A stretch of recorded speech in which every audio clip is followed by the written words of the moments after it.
اپنا سر اونچا رکھو کہ تم کسی سے نہیں ڈرتے، لیکن اپنی نگاہیں نیچے رکھو تاکہ پتہ چلے تم ایک باعزت گرانے سے تعلق رکھتے ہو۔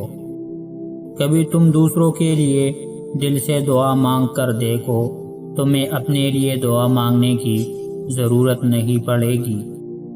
جسے تقدیر پر یقین ہوتا ہے وہ اپنے آپ پر نازل ہونے والی مصیبتوں سے نہیں گھبراتا۔ اچھے لوگوں کا تمہاری زندگی میں آنا تمہاری قسمت ہوتی ہے، اور انہیں سنبھال کر رکھنا تمہارا ہنر۔ اپنے دن کا آغاز صدقہ دینے سے شروع کرو، اس دن تمہاری کوئی دعا رد نہیں کی جائے گی، اور اچھی بات بتانا بھی صدقہ ہے۔ کسی کے خلوص اور پیار کو اس کی بے وقوفی مت سمجھو، ورنہ کسی دن تم خلوص اور پیار تلاش کرو گے اور لوگ تمہیں بے وقوف سمجھیں گے۔ مشکل وقت آ جائے تو کسی کا احسان مت لو، کیونکہ مشکل وقت 4 دن کا اور احسان زندگی بھر کا ہوتا ہے۔ لفظ انسان کے غلام ہوتے ہیں، مگر صرف بولنے سے پہلے تک، بولنے کے بعد انسان اپنے الفاظ کا غلام بن جاتا ہے۔ ادب یہ ہے کہ جب تم اپنے گھر سے باہر نکلو تو جس سے بھی ملاقات کرو اس کو اپنے سے بہتر جانو۔ جانور اور انسان میں کیا فرق ہے؟ جو صرف اپنے لیے سوچے وہ جانور ہے، اور جو دوسروں کے لیے سوچے وہ انسان۔ ہر بات پر ہاں میں ہاں ملانا منافقوں کی عادت ہے۔ انسان کی تمام پریشانیاں 2 باتوں کی وجہ سے ہے، تقدیر سے زیادہ چاہتا ہے اور وقت سے پہلے چاہتا ہے۔ محبت کی پہلی شرط عزت ہے، اور جو عزت نہیں دے سکتا وہ سچا پیار بھی نہیں دے سکتا۔ ہمیشہ اخلاق سے بات کرو، کیونکہ انسان پر سب سے زیادہ مصیبتیں اپنی زبان کی وجہ سے آتی ہے۔ شک کو اپنے اوپر غالب مت آنے دو، ورنہ تمہیں دنیا میں کوئی ہمدرد نہیں ملے گا۔ کسی کو چاہو تو دل سے چاہو، زبان سے نہیں، اور کسی پر غصہ کرو تو صرف زبان سے، دل سے نہیں۔ وہ انسان ہمیشہ غم میں مبتلا رہتا ہے جو اپنی ضرورتیں بڑھا لیتا ہے۔ انسان زندگی میں مایوس ہو تو کامیابی بھی ناکامی نظر آتی ہے۔ حضرت علی رضی اللہ تعالی عنہ سے پوچھا گیا کہ انسان برا کب بنتا ہے؟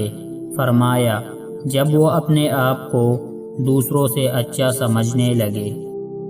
جاہل نہ تو اپنی کمزوری کو سمجھتا ہے اور نہ ہی نصیحت کرنے والوں کی باتوں کو قبول کرتا ہے۔ قریبی رشتہ داروں کی عداوت بچھو کی ڈسنے سے زیادہ دردناک ہوتی ہے۔ حضرت علی رضی اللہ تعالی عنہ سے کسی نے پوچھا اگر کوئی اپنا ہمیں بھول جائے تو کیا کیا جائے؟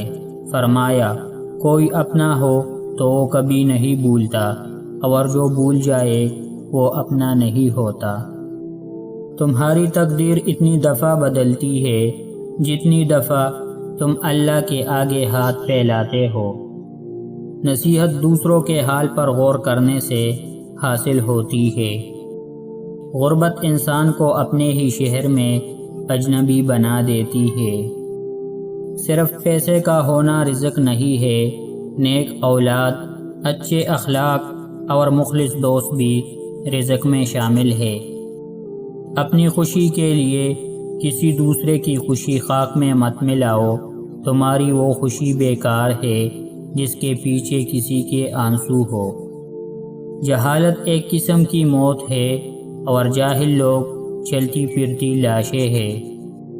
غصہ جب آتا ہے تنہا آتا ہے، لیکن جاتے ہوئے اپنے ساتھ عقل، اخلاق اور خوبصورتی کو بھی لے جاتا ہے۔ زندگی کی اصل خوبصورتی یہ نہیں کہ آپ کتنے خوش ہیں، بلکہ زندگی کی اصل خوبصورتی تو یہ ہے کہ دوسرے آپ سے کتنا خوش ہے۔ دنیا کو خریدنا بے وقوف لوگوں کی تجارت ہے۔ جب رزق میں کمی واقع ہونے لگے تو کثرت سے اللہ سے استغفار کیا کرو۔ جس شخص کے دشمن نہ ہو سب دوست ہو، اس جیسا منافق کوئی نہیں، کیونکہ دشمن اس کے ہوتے ہیں جو حق کی بات کہتا ہے۔ مصیبت کے وقت بھی مطمئن نظر آؤ اور مشکلات کے باوجود خوش باش رہو۔ برے انسان کی صحبت سے پرہیز کرو، کیونکہ وہ تلوار کی طرح ہے، دیکھنے میں خوبصورت اور اثر میں خطرناک ہے۔ دکھ میں کبھی پچھتاوے کا آنسو نہ بہاؤ، کیونکہ تم وہ خوش نصیب ہو جسے اللہ نے آزمائش کے قابل سمجھا۔ تنگ دستی میں سخاوت کرنا، غصے میں سچ بولنا اور طاقت کے ہوتے ہوئے بھی معاف کرنا افضل ترین نیکیوں میں سے ہے۔ تم کسی کے ساتھ بھلائی کرو اور تمہیں اس کا بدلہ برائی کی صورت میں ملے تو سمجھ لو کہ تمہاری نیکی قبول ہو گئی ہے۔ آنسوؤں کا ہر قطرہ دنیا کی ہر چیز سے زیادہ مہنگا ہے، لیکن کوئی اس کی قیمت اس وقت تک نہیں جان سکتا جب تک وہ اس کی اپنی آنکھوں سے نہ نکلے۔